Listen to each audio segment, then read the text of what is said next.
الرجیم سورۃ الزخرف مکیۃ وقیل الا واسأل من ارسلنا الآیۃ 89 آیہ۔ بسم اللہ الرحمن الرحیم۔ شارح کہتے ہیں کہ سورۃ الزخرف جو ہے یہ مکیہ ہے، اور بعد نے کہا ہے کہ سوائے اس آیت کے واسأل من ارسلنا، یعنی بعد نے کہا کہ یہ آیت جو ہے یہ مکیہ نہیں ہے، یہ مدنی ہے۔ جیسے بتایا تھا کہ مکیہ ان صورتوں اور اس قرآن کو کہتے ہیں جو ہجرت سے پہلے نازل ہوا، اور جو ہجرت کے بعد نازل ہوا اسے مدنی کہتے ہیں۔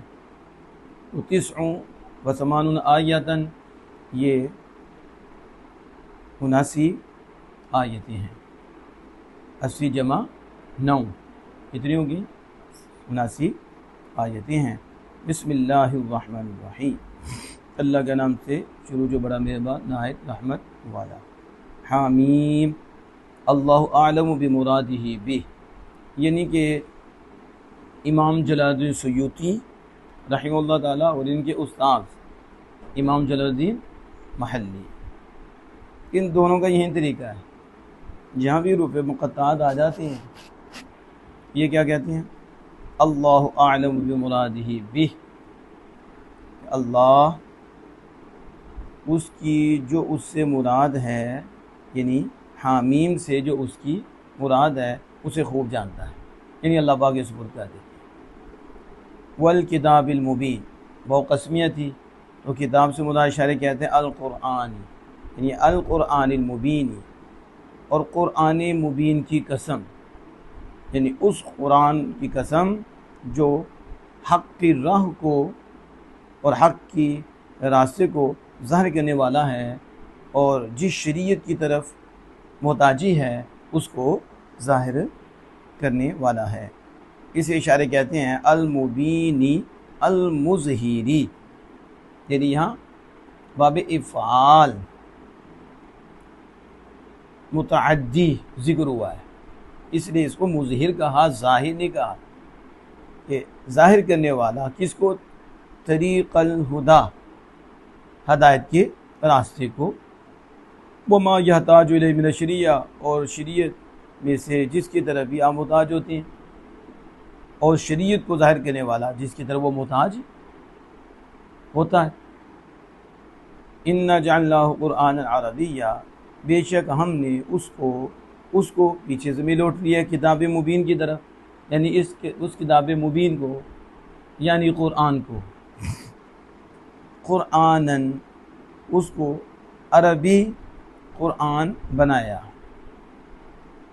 یعنی جعلنا شارح کہتے ہیں اوجدنا الکتاب، اس کو اوجدنا، یعنی جعلنا کی تفسیر اوجدنا سے کی ہے، ہم نے اس کو کتاب بنایا قرآن اس عربی بلغت العرب، یعنی عرب کی لغت میں، عرب کی لغت کے ساتھ، کیوں؟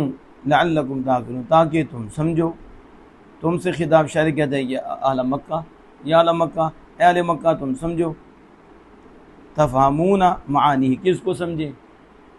کہا تم قرآن کے معانی کو سمجھو، اس لیے کیونکہ وہ عربی تھے تو قرآن عربی میں نازل فرمایا تاکہ اہل لغت عرب سمجھیں، لغت عرب میں اتارا تاکہ عربی جو ہیں اہل مکہ عربی تھے تو تم سمجھو، یعنی اس کے معانی تم سمجھو۔ وَإِنَّهُ فِي أُمِّ الْكِتَابِ لَدَيْنَا لَعَلِيٌّ حَكِيمٌ، بے شک یہ قرآن جو ہے ام الکتاب میں ہے، کس میں ہے؟ ضرور ہمارے پاس، ام الکتاب میں ضرور ہمارے پاس، لَعَلِيٌّ بلند، اور بلند، ساری کتابوں سے بلند، یعنی کہتے ہیں کہ ام الکتاب اصل الکتاب، اصل کتاب میں، یعنی اللوح المحفوظ، لوح محفوظ میں، لدینا ہمارے پاس، یہ بدل عندنا، یہ کس کا بدل ہے؟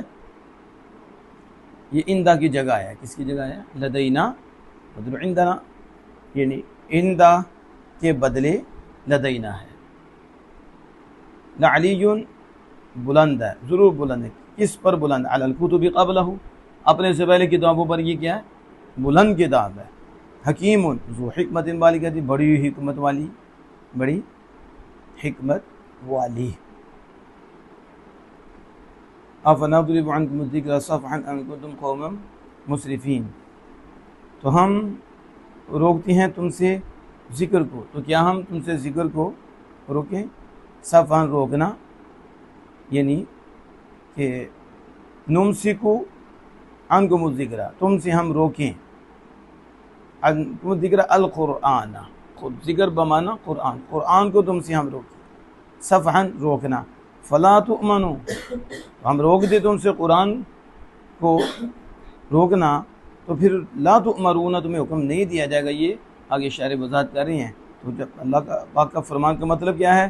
فلا تؤمرون، پھر تمہیں حکم نہیں دیا جائے گا، ولا تنہون، نہ ہی تمہیں روکا جائے گا۔ کیوں؟ لأجل ان کنتم قوم، اس لیے کہ تم فضول خرچی کرنے والی قوم ہو۔ کون سی قوم ہو؟ اس لیے تم اسراف کرنے والی قوم ہو۔ اللہ جل وعلا عمل کی توفیق عطا